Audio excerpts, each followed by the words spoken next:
Welcome back to my channel, Mother's Day 2023. And there's not a more influential person in my life.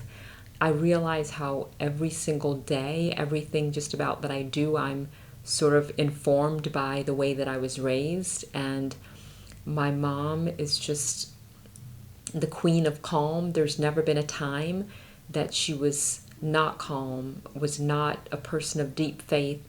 I could always look at her and just always hear the same message and see the same thing as well. Everything's good. Everything's going to continue to be good.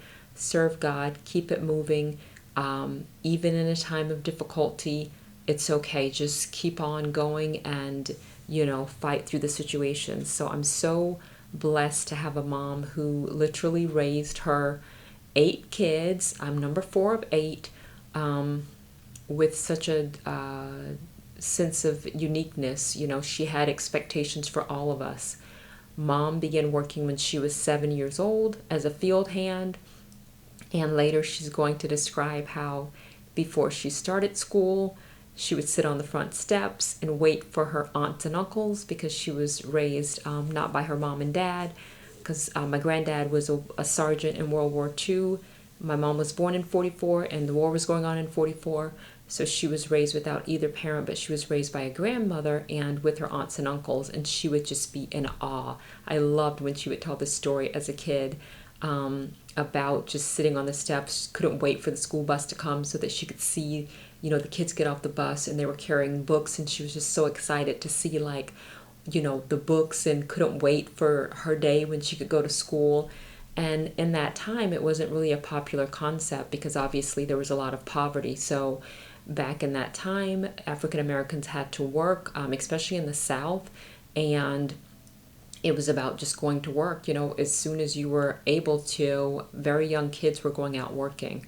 But mom always instilled in us the importance of education, individuality, being your own people. I remember saying to her once, are you disappointed I don't have any kids, and have you ever thought you wanted me to have kids? And she said, no. As a woman, you have so much that you can accomplish. I want you to be whoever it is that God intends for you to be. You don't have to be traditional. I don't care if you get married. I don't care if you have kids. The one thing she cared about was just that we were good people contributing, and her preference that we were serving God, because she believes in God, and so she instilled that in us as well.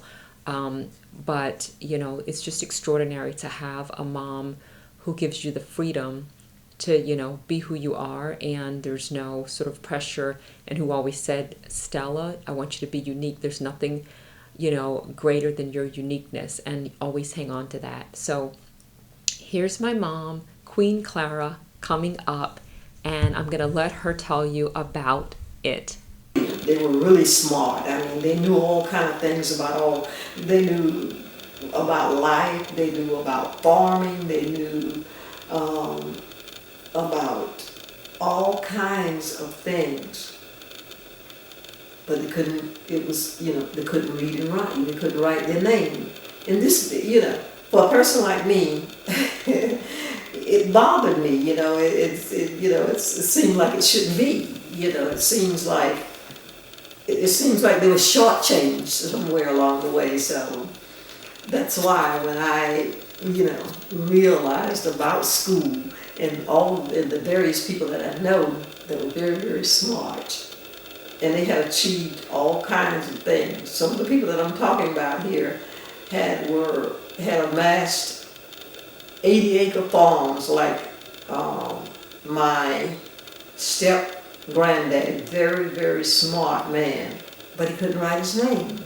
And so this bothered me. So when the possibility came around for, you can go to school, when I realized at what age, a very young age, you can go to school and you can learn how, that was another reason that I felt that I got to go to school for all these people who didn't get to go to school, I have the opportunity to go. I mean, a lot of the people that was uneducated back in those days, they didn't even have the opportunity to go to school. There was no school for them to go to. And education was forbidden for their generation because of the different age and what was going on at that time in the world. And so I just thought This is just wonderful to be able to get to, as I say, as you can hear me, the emphasis that I put on that even today, that's a big deal, to be able to get to go to school. What a big, big deal that is. What an opportunity that is to be able to get to go to school free. I'm still very excited, to this day about being able to go to school like I was, which has now been 63, 64 years ago, when I was sitting on the steps watching my big aunts and uncles coming home from school.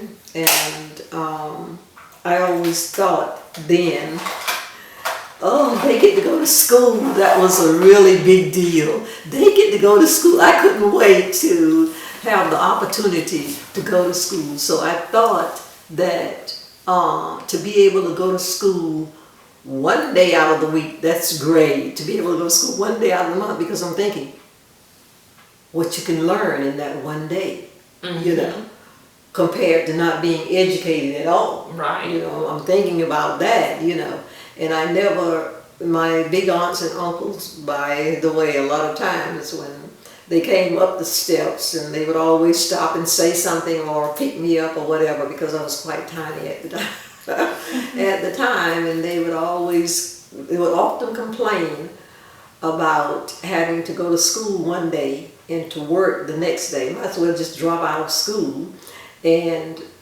go to work, because it's pretty difficult, They didn't say it that way. They said it's hard going to school one day and going to work one day and going to work the next day. And I had a completely different opinion back then, Oh, I'll be glad to go to school one day out of the month, because I'm thinking, what you could learn, because, I focused a lot on the uneducated people that I knew and paid attention to when I was a little girl, and they used to be asked to sign their name on the back of their paychecks, what they get, and they would put an X, And then I'm thinking, if you went to school and learn how to read and write, you could write your name, And I was thinking about all that stuff, believe it or not, at that early age. So I was just carried away with the idea of ever being able to go to school. So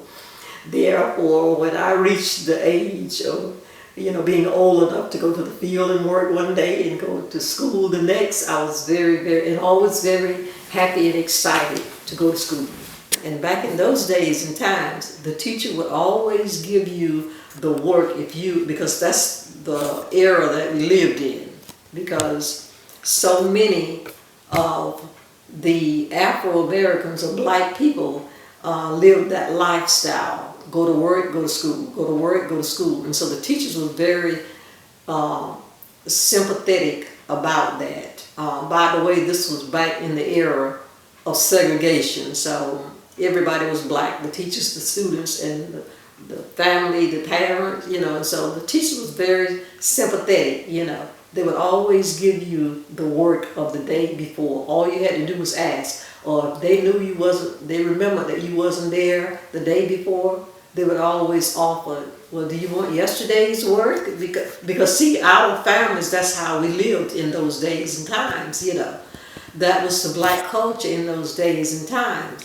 Go to work, go to school. So in order to keep your school grades up, they would give you your work from the day past, and you would be able to do your work, and whenever you came back to school again, you could bring your finished work back to school, and they would grade it, and this is how you kept up with your school work. You didn't have to be to school every day. And so it was just it's amazing. It was just such an experience, and it was just a completely different times growing up in the 40s, the 50s, and the 60s. Because I was born in the 40s, okay? I was born in 44. So that means in 54, I was 10 years old, okay? And in 64, I had graduated out of high school for 1 year. I graduated in 63.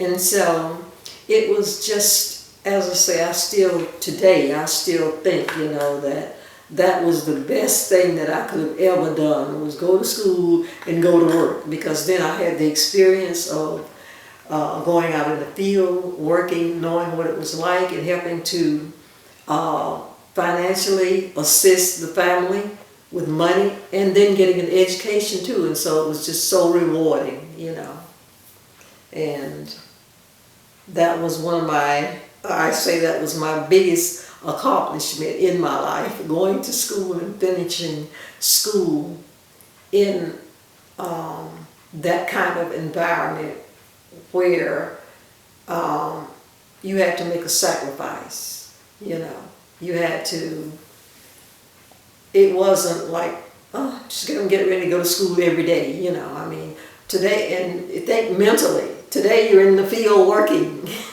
tomorrow you're in the classroom, but to me it was wonderful, because it was wonderful to be in the classroom. It was wonderful to be able to go to school.